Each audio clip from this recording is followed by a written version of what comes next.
A shroud of twilight cloaked the grimy streets of Whitechapel, London, on a crisp October evening in 1888. Inside a cramped, cluttered flat, 12-year-old Jacob fidgeted with his phone, eyes glued to the flickering screen. His mother, a fiery redhead named Mary, was out for the night, leaving him with a single, stern instruction. Be in bed by 11, Jacob. Music from his phone competed with the city's lullaby of distant shouts and clanging horse-drawn carriages. Jacob, a creature of habit more so than responsibility, haphazardly waved goodbye as Mary slammed the rickety door shut.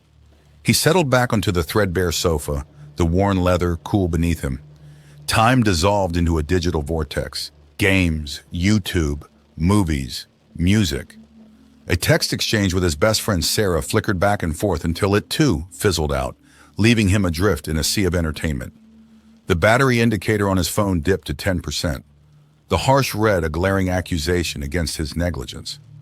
A sliver of unease wormed its way through him. Mary hadn't called, not once. She was usually a stickler for communication, leaving him a flurry of texts and voice messages when she worked late. This silence, thick and unsettling, gnawed at him. He dismissed it initially, attributing it to a busy night at the bakery. But as the clock on the wall ticked past 10 and then 11, a chilling dread began to seep in. He tapped out a hesitant text. Hey. No reply. A frown creased his brow. Another text followed, laced with a growing panic. Mom? Where are you? Still nothing.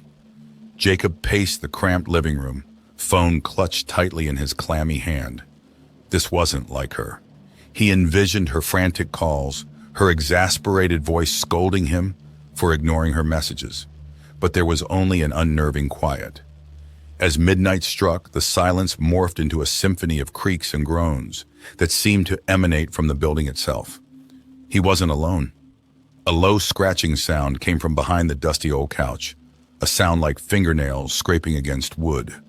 Fear, sharp and cold, prickled at his skin. He strained his ears, the blood thundering in his head, drowning out everything else. Then a voice, soft and almost familiar, cut through the eerie silence. Sweetie?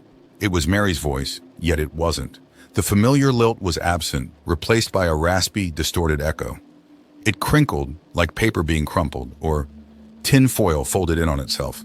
Terror froze him in place. He slowly turned. His breath caught in his throat. The space behind the couch was shrouded in shadow, the darkness thick and unnatural. But something stirred within it, a presence that prickled the hairs on his arms and sent a wave of nausea churning through his stomach.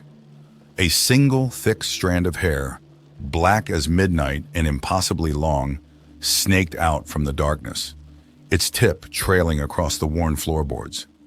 It pulsed with a faint, sickly light, beckoning him closer. Jacob's heart hammered against his ribs. He wanted to scream, to run, but his body refused to obey. A primal fear, a chilling certainty of something monstrous lurking behind the veil of darkness, rendered him immobile. The voice spoke again, closer now, the words dripping with a honeyed malice. Why haven't you gone to bed? As the horrifying tendril of hair writhed closer, the room filled with the cloying scent of rotting flowers, a stench that sent a wave of dizziness crashing over him. His vision blurred, the room tilting at a dizzying angle.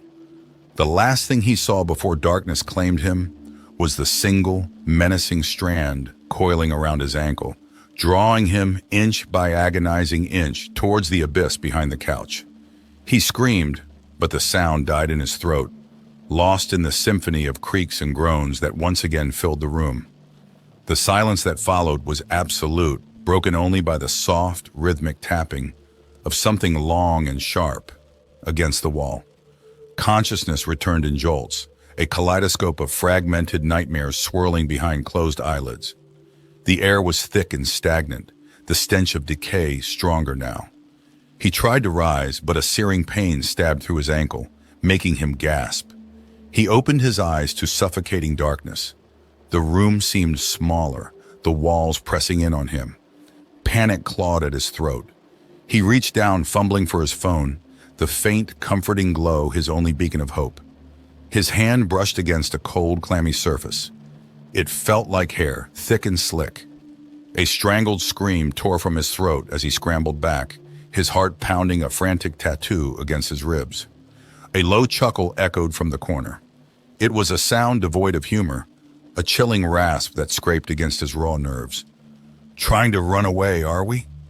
The voice, vaguely familiar yet undeniably distorted, sent shivers down his spine. Mom?" he stammered, his voice barely a whisper.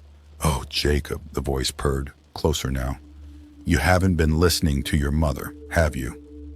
A faint luminescence appeared in the darkness, 2 pinpricks of malevolent yellow that seemed to bore into him. A shape began to coalesce in the corner, growing larger and more terrifying with each passing moment. It was vaguely humanoid, a monstrous parody of his mother. Twisted limbs, skeletal and thin, protruded from a ragged black dress that hung limply from its emaciated frame. The face, a mask of decay, was dominated by those glowing eyes and a maw filled with jagged, needle-like teeth. The stench grew stronger, a putrid cocktail of rotting flesh and decaying flowers. The creature lumbered towards him, its movements unnatural, jerky, like a marionette controlled by unseen strings. Fear, primal and all-consuming, robbed him of the power to flee. He could only watch, frozen in a silent scream, as it reached for him, its long skeletal fingers dripping with an inky black liquid. Just as its cold touch brushed against his cheek, a loud, insistent banging erupted from the front door. The creature recoiled, its head snapping towards the sound. The banging continued, accompanied by a chorus of muffled voices. "Jacob, are you in there?" It was Sarah's voice, frantic with worry. The creature hissed, a sound like hot oil spitting from a pan. It turned, its glowing eyes focused on the door. With a last lingering glance at him, it lunged for the shadows, dissolving into a writhing mass of darkness that seeped beneath the floorboards. The tapping sound, the one against the wall, grew frantic for a moment, then stopped abruptly. Silence descended, broken only by his ragged gasps for breath. The banging from the door intensified. "Jacob, open the door!" Scrambling to his feet, ignoring the searing pain in his ankle, he stumbled towards the door and fumbled with the lock. It swung open, revealing Sarah and a burly police officer. Relief washed over him in a tidal wave. He choked out the words, his voice hoarse. Mom, the thing!" Sarah rushed in, her eyes wide with concern as they scanned the room. "There's no one here, Jacob. What happened?" The officer, a stern-faced man with a thick mustache, stepped into the room.